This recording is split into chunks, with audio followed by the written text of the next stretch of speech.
Be a tough ask for them, but Sentinels, if you want to find yourself in the run-in later on in the tournament, there's going to be a lot of these kind of games that are going to be tough ask. So for them, a hot start here would be important. Get that first flag on the board. Pick up the first kills, first camo. Little wins that you can get in the early game. They can roll on. They can build momentum, and that's exactly what Sentinels need to do. They really can. Let's not forget the play style of these players as well. When you think about Suspector, Spartan, Lethal, King Nick, these guys know how to play fast. They've been on the main stage for a lot of them a decade or more here at this point. They know how to play this game type fast. They know they can play aggressive, and if they play their game, they can catch FaZe off guard here. That's what they need to do to get back in this series. Make sure they do not exit 3-0.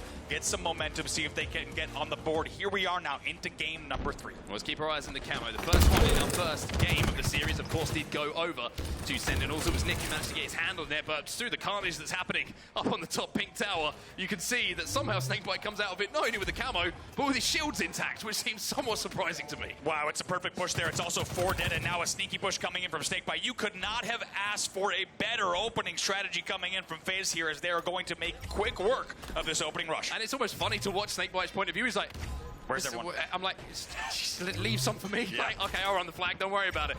And with the efficiency that FaZe put on the board, it's going to be a first flag within the first minute. Almost the first push that's converted. Only 42 seconds or so on that flag. A very, very fast flag capture, certainly. And as you said, it's very rare that you have your camo player running the flag, but when there's nothing else to do, the camo player's like, well, because I got to run this flag home myself. They bring that flag and they lead early 1-0 here. And that's the hammer here, isn't it, for Sentinels? We were saying you need to get that first win, you need the camo, you need to get the flag moving first.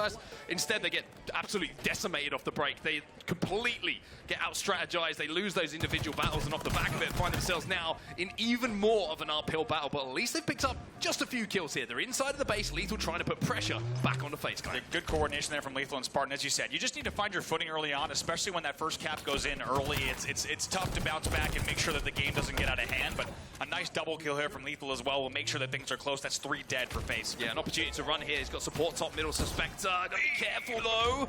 Uses the thrust to escape and play his life instead of maybe trying to force that flag into the gen.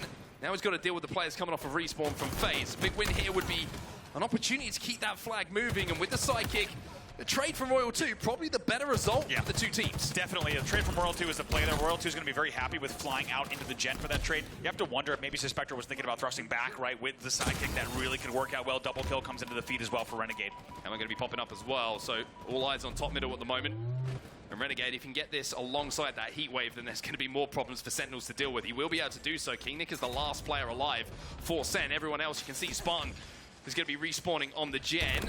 Renegade taking just a smidgen of damage from that grenade, but he's going to be able to deal with Spartan pretty comfortably, especially with that combination. Renegade even dealing some damage to himself off the wall, still doesn't get taken down. He's like a kid in a bouncy house here top middle, just parading around, doing whatever he wants across the map. And oh, look at all the pings coming in, all the info as well, and he'll slowly make his way to clear out the fridge, something I do pretty regularly myself. Yeah, I've seen you do it, and trust me, you do it very efficiently. Anyone in Halo can match your efficiency around a fridge, and it certainly will result in good things for them. Killing spree going to come in for Renegade, but I'm interested to see how FaZe try and play off the back of this. You saw Renegade aggressively pushing on that fridge. It means they clean out the players. They should be spawning either in the fridge if they've left it overall in the gen, and with 4 in the death screen, Royal 2 should have a pretty comfortable time at least getting this past the 50% line. Look at Royal 2. The man's been in the gym as well. These are strong flag tosses. That flag goes all the way across the map. He's going to hit the straight stairs jump, but actually take a second to go into gen. Maybe hit a little bit of a slide here once the shields come back. 2 dead yet again. This should be comfortable, but one thing I got to point out is Royal 2 is so conservative with his life there. He's in the back of the base with a teammate, and you think you want to keep shooting in those scenarios. He actually thrusts it out to ensure that he 100% stayed alive. Then he doubles back, gets the backpack, then the flag run goes. Really, really good tactical slow play there from Royal 2. He's going to pick up another kill here. That's 3 dead again for Sentinels, and they're starting to get picked apart a little bit here. It's difficult to remember the last time that Sentinels had 4 alive on the map, and that is just the consistent, almost constricting map pressure that FaZe have at the moment. Lethal's going to be trying to rotate back into the base. Royal 2 going to be taken down, and finally, it looks like Sentinels are going to be able to fight out their spawn, but Snakebite's saying, hey, you might have picked up a couple of kills, but you're going to have to go through me first if you want to get across and towards that camo that's just about to come up. So interestingly, despite the fact that we have 2-0 on the board and it has looked so one-sided, first run starts there. Nice job from Spartan to toss and thrust back to try to stay alive and anchor on the flag. A little bit mid-ship-esque. He's taken down, though, by a great double back from Frosty. One thing to note here is you have FaZe outslaying 31-23 right now. So Sentinels still with a lot of kills on the board. They're certainly being being outslayed. But at 2-0 with 7:44 left on the map, if they can slow this one down, they might be able to make this a bit more interesting. Here's the sneaky run from Suspector. Yeah, he's going to run this one with Camo. 2 dead on his side. He's going to have to wait and see where those respawns come in. This could be a problem here for FaZe, but picking up a kill was certainly going to make it a little bit more doable, shall we say. But the Camo disappears at just the wrong time. The cloak is pulled off, and Suspector's left just to die. Terrible time. Nothing else to say, really. Terrible time to have your pants come down there. Caught with the pants down at the door when the flag tries to come in. That will, as you say, result in a flag return. So the score will stay here at 2-0. And a pretty difficult sneaky play when you have 2 dead. I think Suspector did everything he could in that scenario, but they will need to reset yet again.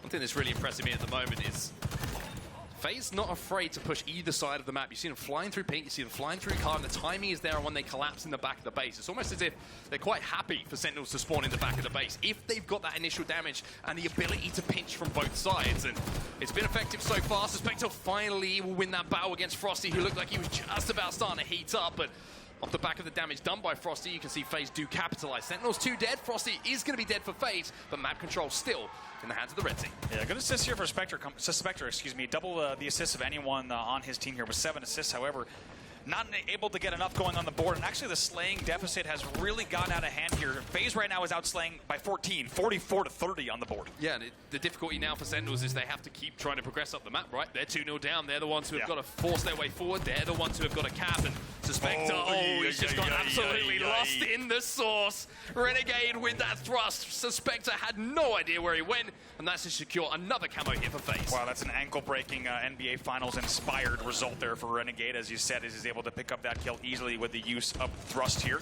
5:53 left on the clock, so with the 2 flag cushion, you can tell that FaZe is looking to play a lot of Slayer here, as they now lead 47-33 on the kills category. Lethal going to run this one, though, and I tell you what, Royal 2, all of a sudden, who might be thinking, hey, I'm just here for a few kills behind enemy lines.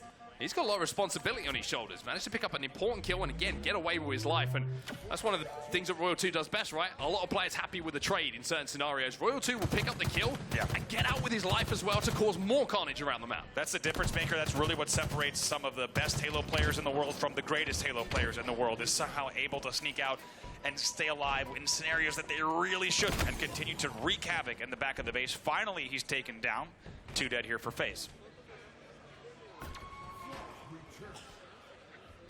Flag sent back home here. Suspector this time with a thrust to play with himself. He felt how painful it can be to go up against the player with that thrust a few moments ago, but now he's got the opportunity to put things right and maybe pick up a few important kills for him and his team. Nick's going to pick up 2. That's the opening that they're hoping is going to fall their way. As Suspector now tries to control top middle. Nobody on the FaZe side has decided to wrap back at the moment. They're trying to take over the pink tower, so if they play this well and Nick gets in a position to pull this, then full car control and that kill from Spartan might have just opened the map here. We'll see what they can do. As you said, FaZe had a lot of pink presence here that you could tell by Suspector's POV he was not expecting, right? He thought a lot more things would have been happening in Gen. He stays alive, but FaZe still alive here on the pink side. They pick up another one, but it's the Fridge player, the last one that takes him down. Yeah, the flag is still moving though. Frosty picks up 2, and that is vital. Yeah. He's now last player alive though, and he's got to manage to get an angle to take down Spartan. Spartan gets around the corner and tries to force this one home. Nick's going to come off the respawn, the best spawn possible for Sentinels. Lethal going to be there as well. The damage starting to come in. Frosty's doing what he can, but it's not enough. And even though Frosty did the damage, it's the cap going in for Sentinels. And with 4 minutes left on the clock, we now have a 1 flag game. And man, Spartan staying alive there. You have to wonder if he forced the bro spawns in just the right time, staying alive on the flag block. As you said, brings the game to 2-1. It's a lot more interesting all of a sudden. It is, but this could be the perfect response now coming in from FaZe. They are moving that flag across the map.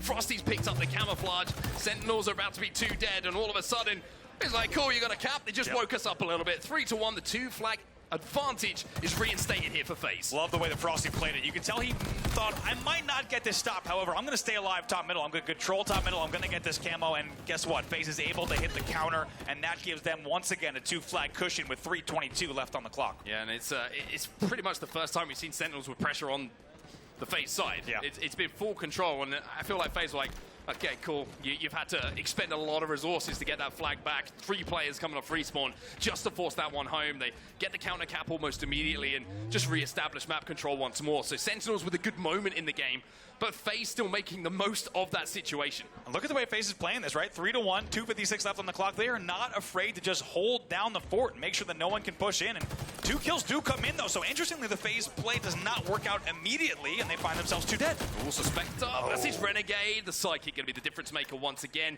Good damage coming in from those shot grenades as well. Picking those up, even though there has, of course, been a little changes, little tweaks to those. Not quite what they once were, but certainly enough to do consistent damage inside of the base. And Renegade making the most of his utility. An interesting piece of play there from both sides. Truly pretty uncharacteristic for this game type. Nice smooth double kill comes in from Renegade and almost picks up a 3rd as well. That'll be 2 dead for both sides. Spectre taken down as well.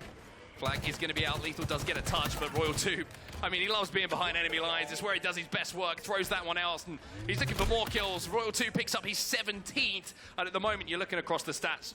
Frosty, 19 and 16. Renegade, double positive, 22 and 11. Royal 2, 17 and 11. And it's only Snakebite, who's not positive at the moment, but he's got the second most assists on his team. Absolutely. The flag's not actually running as well, so Royal 2 just still controlling and patrolling the enemy base, and that flag got all the way here as we see down to bottom car. We'll see if that gets finished, but regardless, it's all FaZe control across the map still. Yeah, FaZe get the camo off the back of this as well, so Snakebite's going to be thinking about a run himself, and it's all up to the camo player and the likes of Royal 2 to pick up the kills that might swing this game either at 3-2 or potentially at a 4-1. So Frosty, the POV, we need to be watching here. He's got to make some plays. Yeah, flank gets reset though, so Sentinels is still going to try to continue this run if they can, but it will also be stopped. This is a guaranteed reset on your screen as well. Now with 1:21 left on the clock, this should be clean and smooth for FaZe. 3 dead for Sen.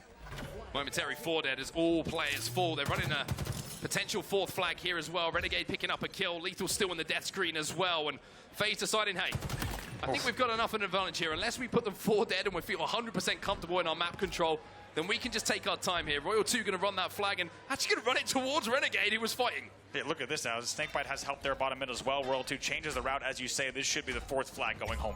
52 seconds left on the clock. Got it. Dang, flagpoles are so slippy, man, I swear.